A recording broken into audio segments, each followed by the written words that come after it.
biyya wajjin gisee reefka galchan dayitee awwaallatta ijaan agartee inshaallah rabbii maanaa sabrii siyaa kan nu jajjabaadhu.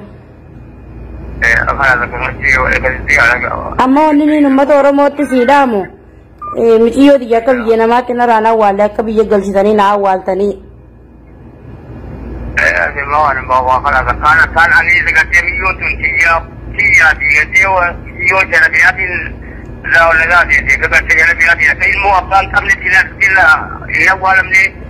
Ittiin siidhaama sana dalattee mislaa isiin. Sana dalatti ani sanumaan jira anu ammaa sana falmachuu Oromoo ijoollee sanatti qubatan jechaan akan saawutiin jira ijoollee biyya ijoollee torban tabaati ijoollee torban sana deebii ama tokko fi baadii torban laalle akanii haatola uffattee haatola taa'u jira wala ijoollee qubatan jechaan akan taa'u jira. Dhiiga ijoollee gubattee san baasuudha. Dhiiga ijoollee gubattee san taa'uu fi ama tokkoo fi ama tokkoo fi baadii torba ijoollee torban qaba ama tokkoo fi baadii afur imoojan. Kata ijoollee biyya nagarre gurraattii fi diimtuu ijoollee kan falmu wajan taa'u jira haatona amma haatona keessaan jira haatona uffateetiin haatona hojii jiru ilmoo Oromoo jecha ilmaan tokko akkuma isin dhaabbate haati yeroo karaa bikka jiranitti ilmoon teessanii akkaataa ammoo ilmoo abbaan qabne sigatee ila waallee. Ittiin siidhaama sirriitti sagalee sii waraabu jira sagaleen maxxansa uummata Oromoo biraanii siigaa.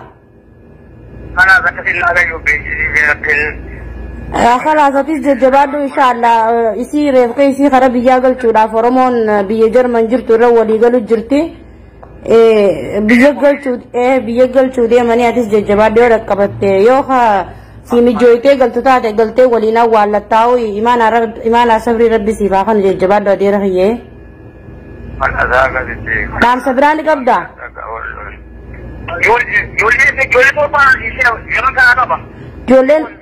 Joolleen shan sibira jirti lameen tagalchite tana.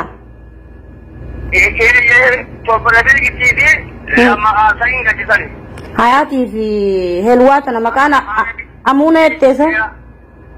Amuunii fi hayaat halaatu goche. Haati ala darbitee biraa deemtee fi hangalchee warra keenya baay'ee biraa deeme. Adeerooti maqaa kee guutuu eenyu siin jaan bilbilli sagaleen tee xiqqoo tanan dhagaamte hedduudha maqaa kee guutuu eenyu siin jaan. Ati maqaan kee guutuun eenyu? Guutuun Isaa Adam Muhammad. Isaa Adam Muhammad. Isaa Adam Muhammad. Isaa Amul Isaa Adam Muhammad. Inshaallah maatii miti rabbumaatu asirra dhaabbadhu jeeni.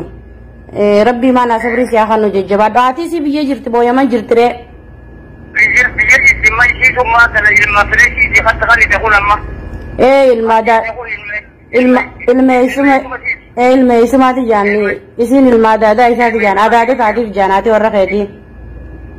Inni beekaa hawwannaa duraanii wati beekaa laafana daddarfee wal bibbitanii ni beekaa fedha isaan. Khalaas mana sabri rabbi siya kanu inshaallah dhiiga isii rabbi haa baasuuti.